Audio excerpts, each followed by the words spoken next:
Our next company is Dickten Masch Plastics, LLC. This Nashotah-based plastic injection molding company has grown to $50 million in annual revenues and 431 employees. Dickten Masch Plastics was established by two German immigrants in 1941.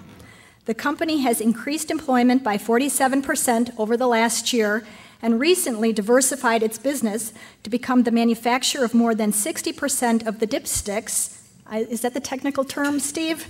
For automobiles in the country. Dickten Masch is considered a Tier 1 supplier to automotive original equipment manufacturers looking to grow. Please welcome Dickten Masch CEO Steve Dyer. Next up is Steve Dyer at Dickten Masch Plastics. This is another example of a company that continues to evolve. Its core mission has been plastic molding, yet it recently delved into metal stamping, and as you heard earlier, is now making 60% of the metal dipsticks in the automotive market. Steve's here today to share his thoughts about how American manufacturers can compete, what they need to do to compete in a global market in the 21st century. Steve? Thank you. Mary Bear, you know me well, so at 2 minutes 45, I need your famous keep it moving signal, please. And also, again, we're just very thrilled to be nominated and sitting on a panel with such a great group of organizations. As some in this room know, we were fortunate enough to be named the 2010 Manufacturer of the Year large category earlier this year, but I told the team when we heard about this nomination and we saw this application that we're now competing against guys that sell chicken wings and beer, so if we win now, we've really accomplished something. And so we're very thrilled to be part of this group. We really think that there's two things that's critical to the success and competitiveness of American manufacturing in the future. First of all, it's going to be depending upon if we as a country continue to value manufacturing as a cornerstone of our economy.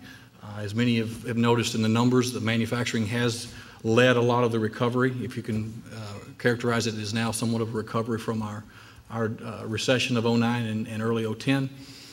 And you know, I'm guarded in these comments because I'm sitting in a room full of people that sell legal and financial services, and that's wonderful and they're extremely necessary, but there's something about the art and science of taking raw materials and converting them into products that we use every day in our lives that if we don't continue to recognize that as a cornerstone of our economy, we'll continue to lose those jobs and those skills. Another critical part of the Business Alliance and our Manufacturing Alliance's agenda here in this last year has really been to kind of raise the awareness of manufacturing as a true career path. It's critical that we get the best and brightest of the next generation that's coming along so that we can remain competitive on the global stage.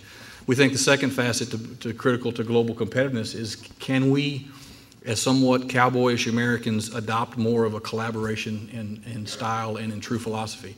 You know, we talk a lot about collaboration and teamwork, but there's a certain part of us that the way we're made and the way we're wired and the way we were raised, we're guarded in many times about the intellectual property and our way of doing things. And that's always critical to having some value in the marketplace. However, we're competing on a global stage where in many parts of the world, the rule of law is either not recognized or carries very little weight, and the lines between collaboration and collusion get very gray. And so I think we as a nation are going to have to understand if we're going to compete on that global stage, how do we truly collaborate?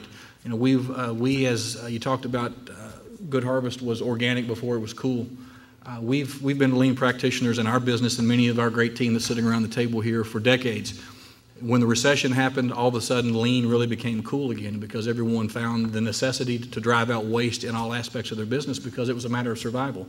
You know, for many years, the value streams, which are a critical part of that lean process, we always looked at the inputs and the outputs.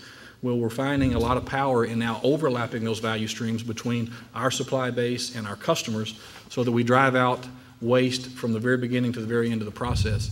Case in point, Colonel Carl Leiter, our VP of Operations, led a recent value stream mapping exercise at our plant between a key supplier and one of our largest customers, and we've been doing business together for almost 27 years. We thought we knew the best ways to do everything, and through the course of a 2-day event, we took lead times from about 7 weeks to, 7 days, Carl?